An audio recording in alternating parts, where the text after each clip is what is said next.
میرے محترم بھائیوں، ہماری زندگیوں میں ایک بار پھر رمضان آ گیا، مگر دکھ کی بات یہ ہے کہ رمضان چلا بھی گیا، جاتے ہوئے پتہ بھی نہیں چلا۔ چند دن باقی ہیں اور ہم وہیں کے وہیں کھڑے، جہاں پچھلے سال تھے آج بھی وہیں کھڑے۔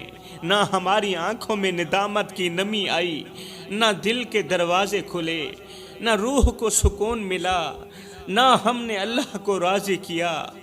ہم نے سحریاں تو کیں، افطار بھی کیں، لیکن کیا کبھی تنہائی میں بیٹھ کر اللہ سے رو رو کر معافی بھی مانگی؟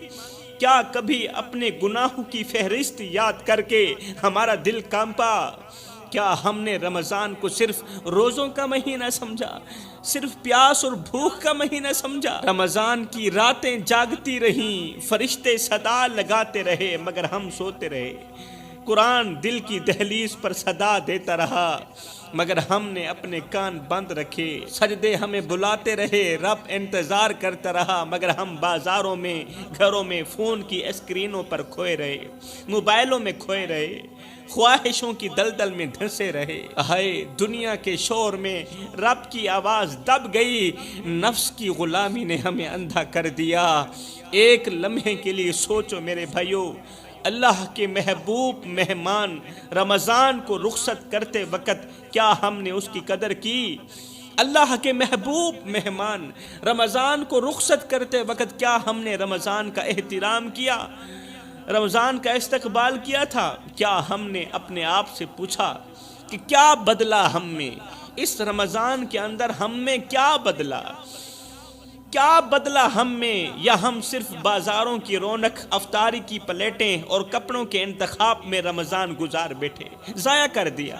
او بھائیو، دل کانپ اٹھتا ہے یہ سوچ کر کہ رمضان جیسا مہینہ بھی اگر ہمیں نہ بدل سکا تو پھر کیا چیز ہمیں بدلے گی؟ ابھی بھی کچھ دن باقی ہیں، توبہ کر لو۔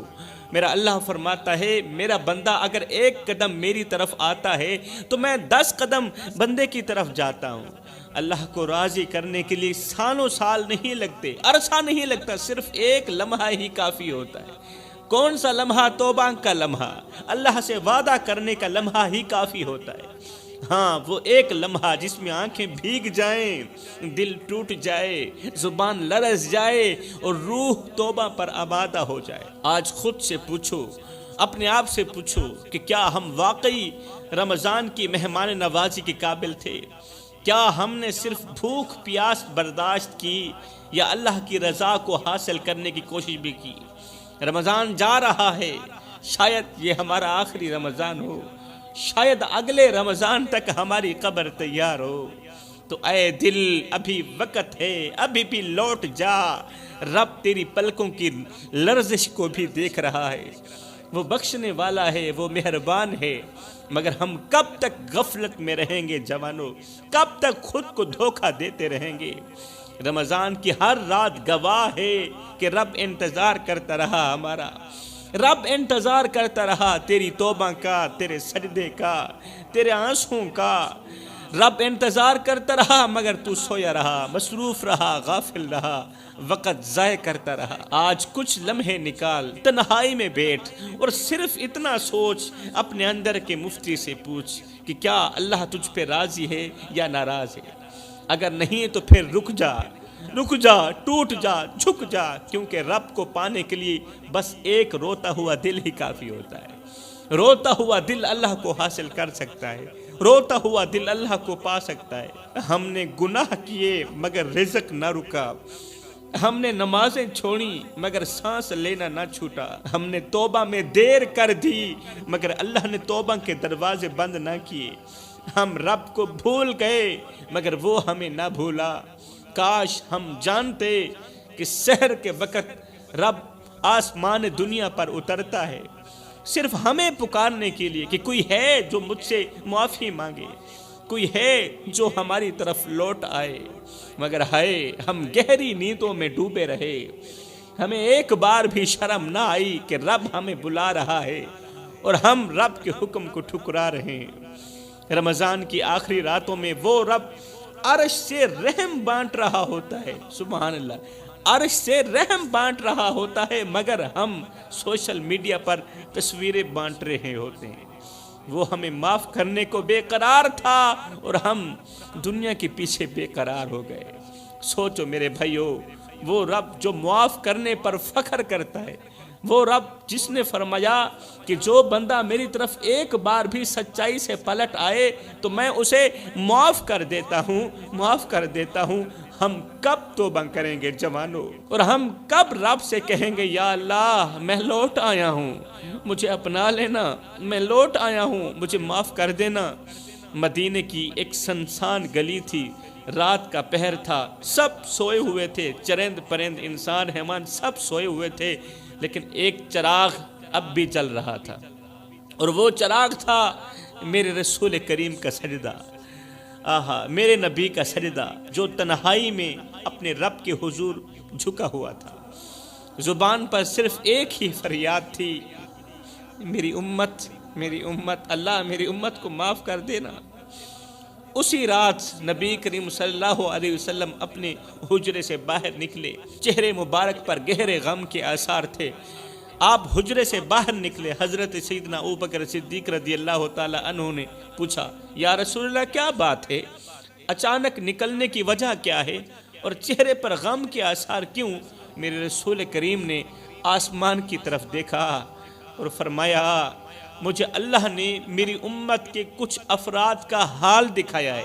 میرے ابو بکر، میرے اللہ نے میری امت کے کچھ افراد کا حال دکھایا ہے جن کی زبانیں قرآن سے خالی تھیں، وہ افراد جن کی زبانیں قرآن سے خالی تھیں، جن کے دل سجدوں سے خالی تھے، جن کی راتیں غفلت میں اور دن گناہوں میں گزر رہے تھے۔ اے میرے صدیق، جب میں نے ان لوگوں کا حال دیکھا تو میں نے رو رو کر اپنے رب سے کہا یا اللہ اگر تو انہیں عذاب دے گا تو تیرے عدل میں کمی نہ ہوگی، مگر اگر تو معاف کر دے گا تو تیری رحمت کا سمندر اور زیادہ گہرا ہو جائے گا۔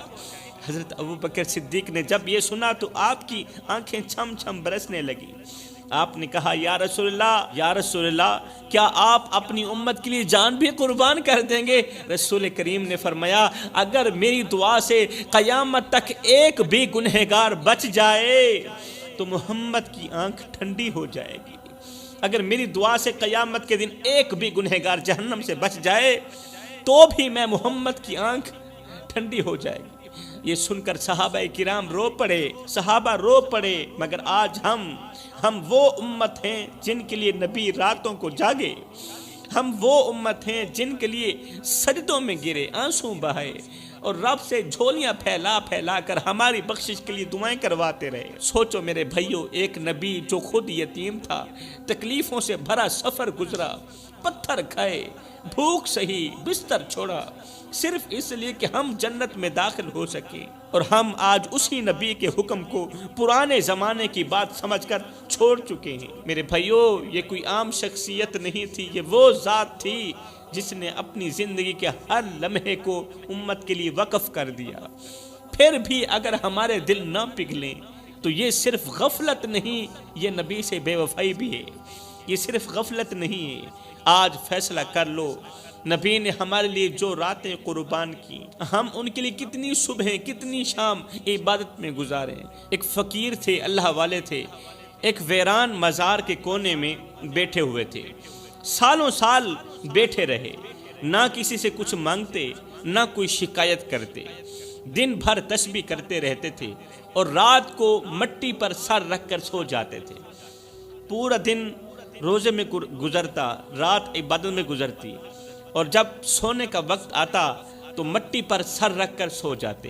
ایک دن ایک امیر زادے کا بیٹا وہاں سے آیا، گزرا، ظاہری شان و شوکت سے بھرا ہوا تھا مگر دل سے خالی تھا، ظاہری شان و شوکت سے بھرا ہوا تھا مگر دل سے خالی تھا۔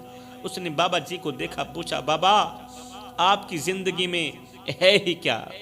تو نے اپنی زندگی برباد کر ڈالی، نہ گھر نہ بستر نہ کوئی رشتہ، پھر بھی اتنے پرسکون کیوں لگتے ہو؟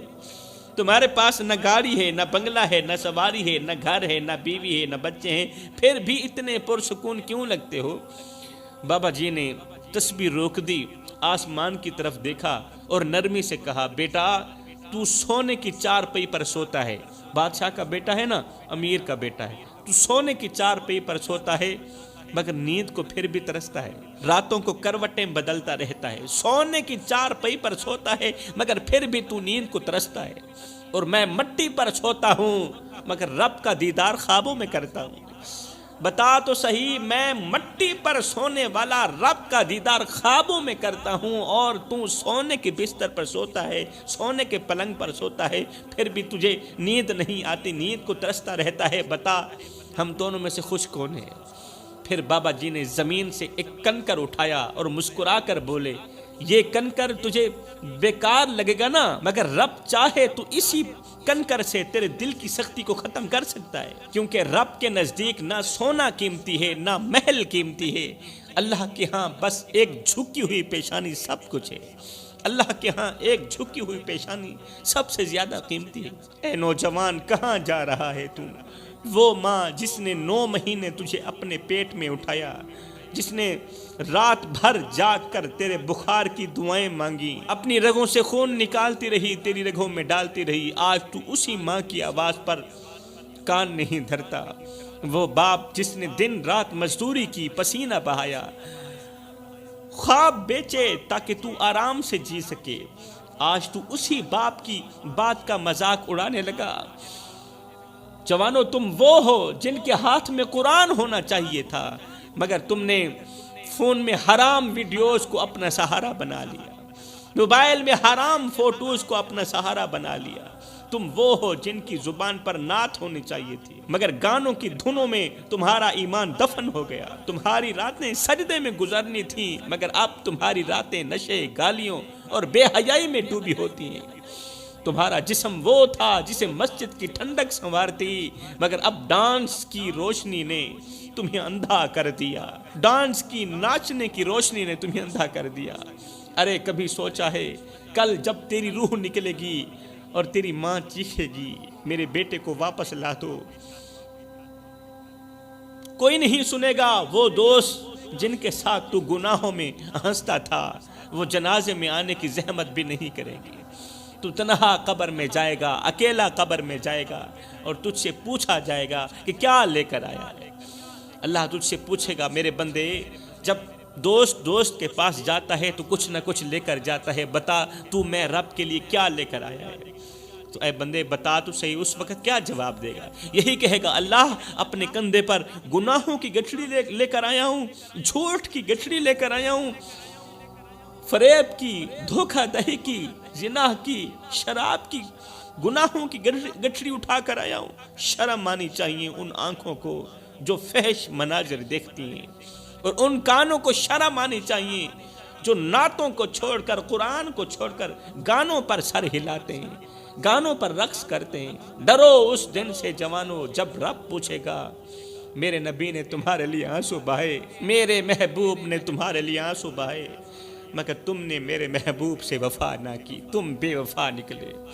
اے نوجوان، دنیا کی فانی لذتوں نے تجھے اندھا کر دیا ہے، لیکن موت کبھی فانی نہیں ہے۔ تو سستی میں سوتا رہا اور قبر کا گڑھا دن بدن تیرے قریب ہوتا گیا۔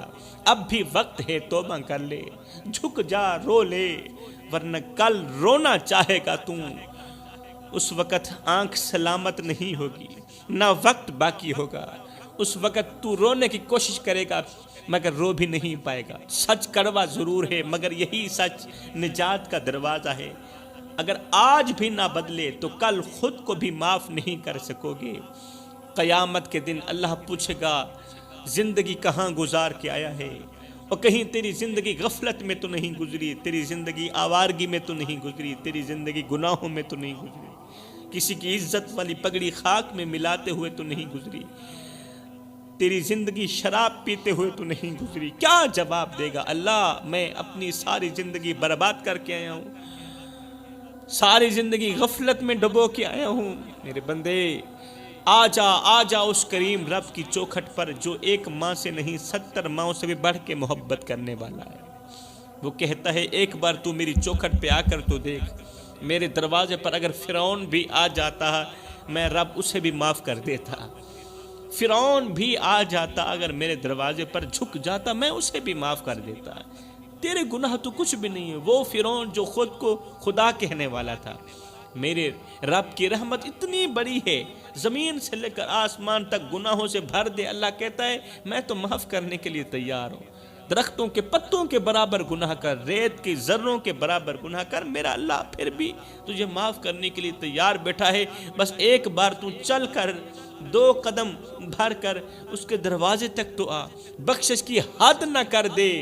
آیا ہے رب العالمین بھی نہ کہنا، اللہ خود فرماتا ہے میں بخشش کی انتہا نہ کر دوں، حد نہ کر دوں، مجھے رب العالمین بھی نہ کہنا۔